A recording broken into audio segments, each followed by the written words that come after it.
The night in Makkah was silent, yet the air carried a strange heaviness, as if a great test was drawing near. Islam's message was spreading with a quiet light, and in response, the darkness of oppression was rising with full force. Tonight, we journey back in time to witness a period that became one of the hardest and yet one of the most luminous chapters in human history.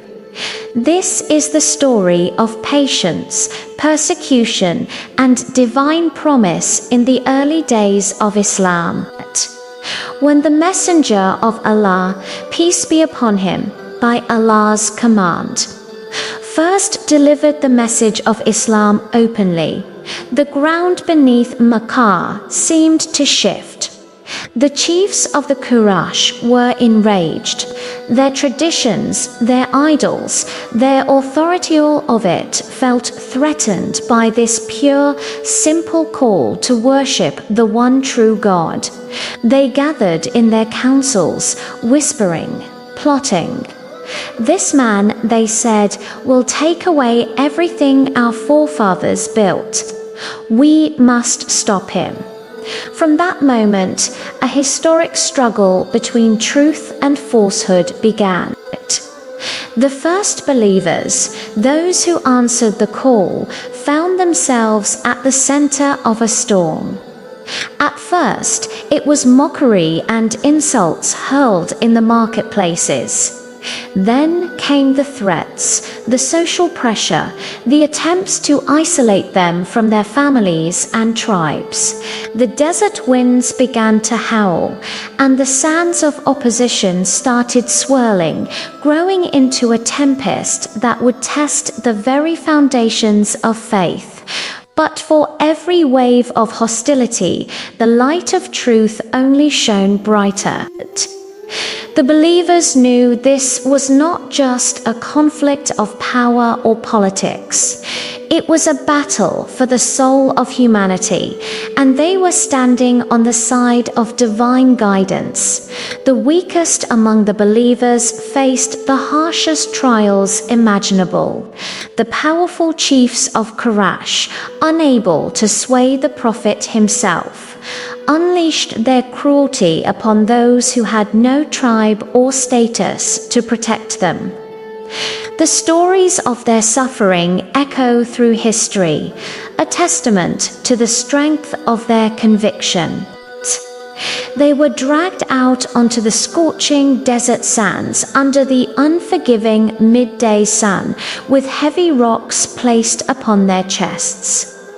They were bound in chains, left without food or water, beaten and threatened with death. Imagine the blistering heat, the thirst, the pain. Yet, through it all, their faith remained unshakable. When asked to renounce their belief, their voices, though weak from torment, would declare the oneness of God.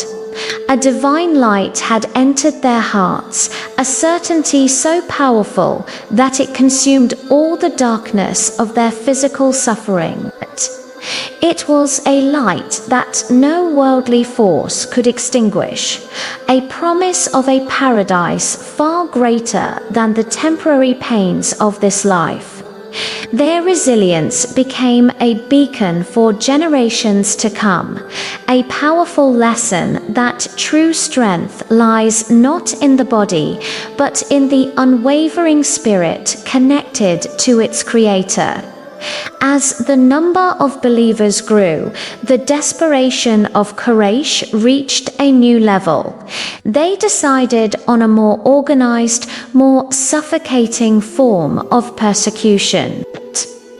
One day they gathered and wrote a pact, a declaration of a total social and economic boycott against the Prophet, his family, and all his followers.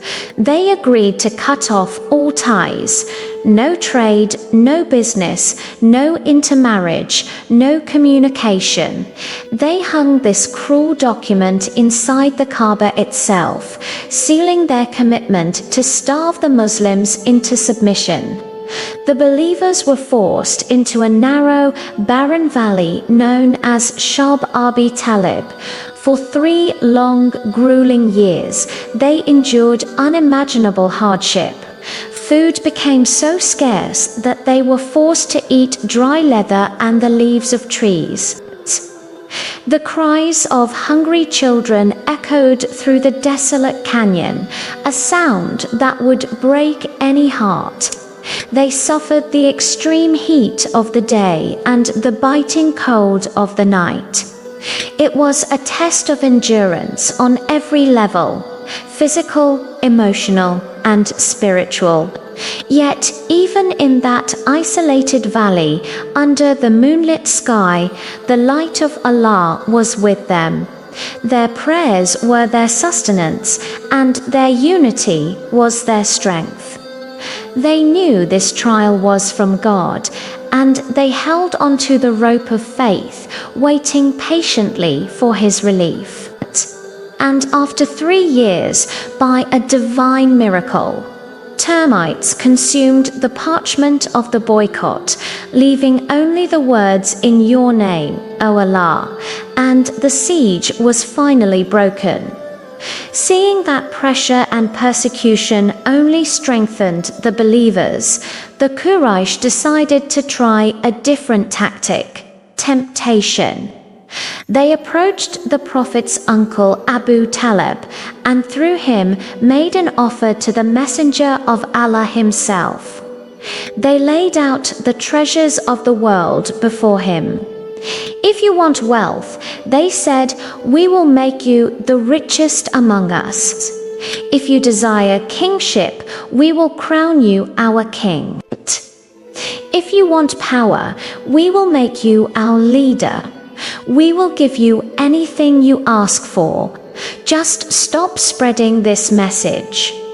They thought they could buy his silence, that his mission was for worldly gain, but they had fundamentally misunderstood the nature of his call.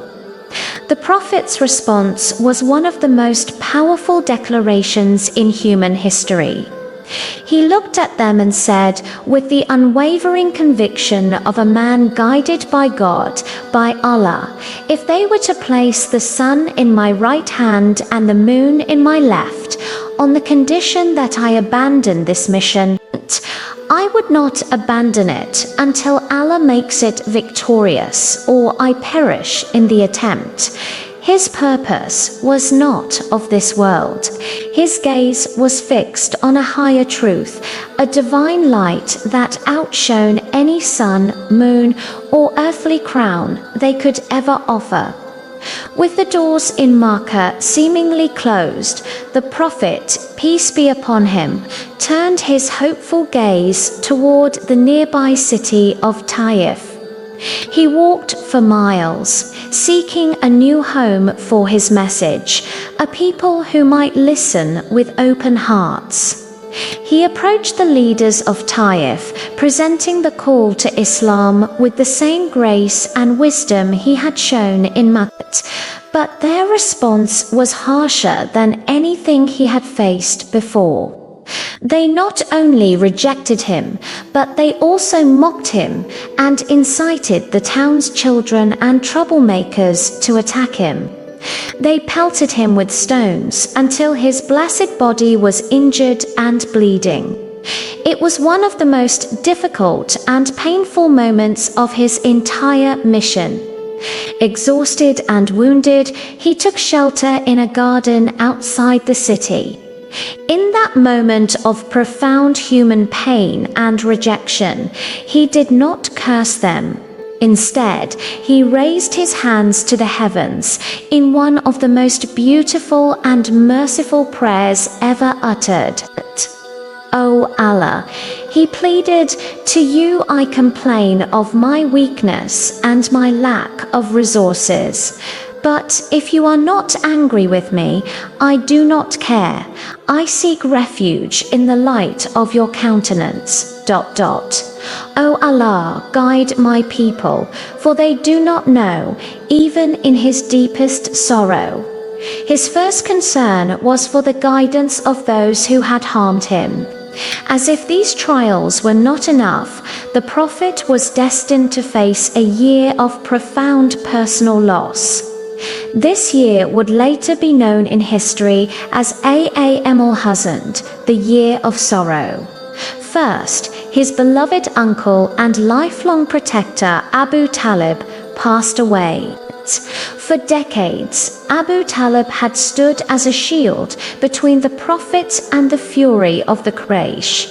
His death left a void in the Prophet's worldly support system. Then, only a short time later, he lost the love of his life, his source of comfort and strength, his first and most devoted follower, his wife Qaseeda, may Allah be pleased with her. She was the one who had believed in him when no one else did, who had comforted him in his moments of fear, and who had spent her wealth to support his mission. She was his partner in every sense of the word. Losing them both in the same year was a crushing blow. It felt as if two great lanterns of love and protection in his life had slowly faded out, leaving him in the darkness of grief. The heavens themselves seemed to weep with him as the crescent moon hid behind the clouds, and the world felt a little colder, a little dimmer. With the passing of Abu Talib and Qaseeda, the persecution in Makkah intensified dramatically. The Prophet's enemies felt emboldened, and their hostility grew more brazen than ever before. The path ahead seemed darker and more perilous. But in the depths of this darkness, the light of Allah's plan began to shine through in unexpected ways. From every direction, signs of hope and support began to emerge, proving that even when human support is withdrawn, divine support is ever present. While the leaders of Makkah plotted, individuals from other tribes would travel secretly to hear the Prophet's message, and some would quietly embrace the faith. Visitors to the city for pilgrimage would hear the verses of the Quran and carry its light back to their own lands. Every plot the Quraysh hatched seemed to backfire, turning against them in ways they could not have predicted. Allah was not only protecting his messenger, but he was also preparing him for the next great phase of his mission. A new dawn was on the horizon. The years of patience in Makkah were drawing to a close, and the stage was being set for a journey that would change the course of history. The Hijrah, the migration to a new land where the seeds of Islam would finally be free to blossom. These monumental trials in Makkah were not in vain. They were part of a divine curriculum teaching the foundational lessons of Islam that would be embedded in the heart of the Muslim community forever. They learned the meaning of sabr, patience in the face of hardship. They learned perseverance to never give up, no matter how impossible the odds seem. And above all, they learned tawakkul, absolute trust in Allah's plan. They understood that victory comes not from numbers or strength, but from holding firm to the truth. And now, the time of Hijrah was approaching, a moment that would mark the beginning of a new era and change the world forever. Thanks for watching. If this story touched your heart, please like, share, and subscribe for more.